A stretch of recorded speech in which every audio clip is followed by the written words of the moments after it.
హుస్నాబాద్ పట్టణంలోని Navabharat English medium high స్కూల్లో విద్యార్థులతో ఘనంగా గోరింటాకు వేడుకలు జరుపుకోవడం జరిగింది. ఈ కార్యక్రమంలో పాఠశాల కరెస్పాండెంట్ రవి, ప్రిన్సిపల్ శ్రీనివాస్, డైరెక్టర్లు రాజు, శ్రీనివాస్, రమేష్, విద్యార్థులు, పోషకులు, ఉపాధ్యాయులు పాల్గొన్నారు. మహిళలు మైదాకును తెంపి రోడ్లో వేసి మెత్తగా దంచి ఒకరికొకరు చేతులకు పెట్టుకుని మైదాకుపై పాటలు పాడుతూ మైదాకు ప్రత్యేకతను విద్యార్థులకు వివరించారు. అనంతరం మహిళా టీచర్లు మాట్లాడుతూ ఆషాఢంలో ప్రతి ఆడపిల్ల తమ చేతులు కాళ్ళకి అందంగా గోరింటాకు పెట్టుకుంటారు, మురిసిపోతూ ఉంటారు.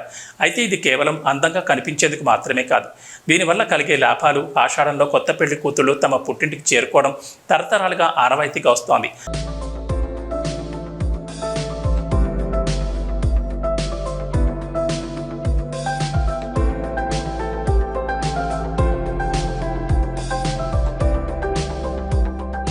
ఎందుకంటే ఆడపిల్లలకు, మహిళలకు కానీ కృత్రిమంగా ఇప్పుడు ఈ రోజులలో ఫోన్స్ తెచ్చుకోవడం, దాన్ని పెట్టుకోవడం అనేది బాగా అలవాటైపోయింది.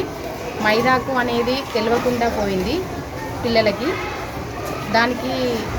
దానికి అవగాహన కోసం మా స్కూల్లో ఈ సెలబ్రేషన్ అనేది జరపడం జరిగింది. దీనికి పిల్లలకు కూడా మనం ఒక మోటివేషన్ లాగా ఇట్లా ఆకు తెచ్చుకోవాలి, దాన్ని దంచుకోవాలి, పెట్టుకోవాలి అని మేము ఒక మెసేజ్ లాగా చెప్పడానికి ఈ ప్రోగ్రాం అనేది అరేంజ్ చేయడం జరిగింది. ఆ సమయంలో తమ చేతులకు గోరింటాకు పెట్టుకున్న గోరింటాకు ఇచ్చే రంగును చూసుకుని మురిసిపోతూ వారికి తమ సౌభాగ్యాన్ని గుర్తు చేస్తుంది. పుట్టింట ఉన్న మనసు, మెట్టినింట ఉన్న భర్త ఆరోగ్యాన్ని కాంక్షిస్తుంది. వేళ్లకి గోరింట పెట్టుకోవడం వల్ల కంటికి అందంగానే కాకుండా గోళ్లు పెలిసిబారిపోకుండా గోరుచుట్టు వంటి వ్యాధులు రాకుండా కాపాడుతుంది.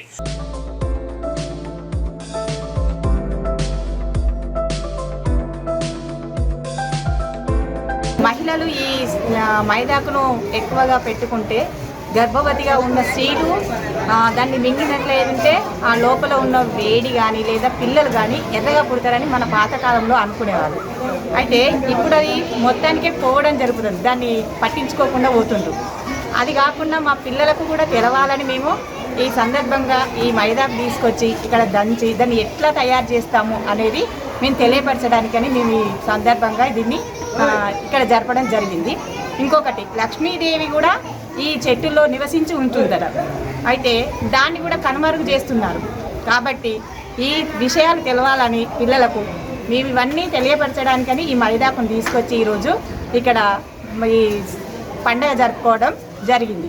ఎంత ఎక్కువగా పండితే అంత మంచి మొగుడు వస్తాడని చెప్పడము ఇలాంటివన్నీ జరిగేది ఆ కాలంలో. కానీ ఇప్పుడు నాయనమ్మలు, అమ్మమ్మలు అనేది చెప్తే వినకుండా పిల్లలు ఫోన్లు తెచ్చుకోవడము, అలాంటివన్నీ వాడుకోవడము ఇవన్నీ జరుగుతున్నాయి. కాబట్టి అవి జరగకుండా ఉండాలని మేము ఈ మైదాకు సందర్భంగా, ఈ పండగ సందర్భంగా మేము ఇక్కడ ఇది జరుపుకోవడం జరిగింది. మన వాతావరణం ప్రకారం ఆషాఢంలో వర్షాలు పడుతూ ఉంటాయి. దీంతో వాతావరణం అంతా చల్లగా మారుతుంది. అంతేనా, సూక్ష్మక్రిములు పెరిగి అంటు రోగాలు వ్యాపిస్తాయి. అయితే వర్షాలు ఎక్కువగా పడడం వల్ల వాతావరణం చల్లబడుతుంది, కానీ ఒంట్లో వేడి అలానే ఉంటుంది. బయట వాతావరణానికి సమానంగా మన శరీరం మారదు. దీంతో సమస్యలు వచ్చే అవకాశం వస్తుంది. గోరింటాకులో వేడిని తగ్గించే గుణం ఉంటుంది. అంతేకాకుండా రోగ నిరోధక శక్తిని పెంచి రక్త ప్రసరణ సక్రమంగా జరిగేలా చేస్తుంది. అందుకే ప్రతి ఒక్కరూ ఈ సమయంలో గోరింటాకు పెట్టుకోవాలని చెప్తారని పేర్కొన్నారు.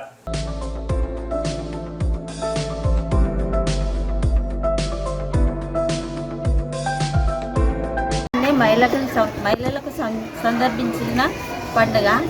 అయితే ఈ వసంత ఋతువులో మైదాకు అనేది కొత్తగా చిగురిస్తుంది. కాబట్టి ఆ ఆకును ఆడపిల్లలు తీసుకొని వచ్చి దానిని మెత్తగా నూరుకొని పిల్లలు చేతికి పెట్టుకోవడం మనం పూర్వకాలంలో ఉన్నటువంటి ఆడపిల్లలు చేసేవాళ్ళు. కానీ ఇప్పుడు ఆ పిల్లలు పట్టించుకోవడం లేదు. పిల్లలు ఏమైనా ఫోన్లో షాపులలో తీసుకొని వచ్చి వాటినే పెట్టుకోవడం జరుగుతుంది.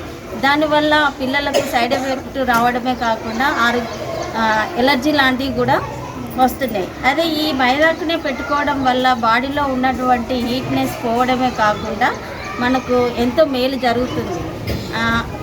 పూర్వకాలంలో ఆడపిల్లలకు మన పెద్దవాళ్ళు చెప్తూ ఉండేది ఏంటిదంటే, మీరు ఆడపిల్లలు, పెళ్ళిగాని పిల్లలే మైదాకు పెట్టుకోవడం వల్ల మీకు మంచి మొగళ్ళు వస్తారని, ఇది మన సాంప్రదాయం అని మైదాకు మీద మనకు ఎక్కువ ఉండేది, కాన్సన్ట్రేషన్ ఎక్కువ చూపెట్టేవాళ్ళు. అయితే ఈ సందర్భంగా మేము నవభారత్ స్కూల్లో మా టీచర్స్, మా పిల్లలం అందరం కలిసి సెలబ్రేట్ చేసుకోవడం జరిగింది.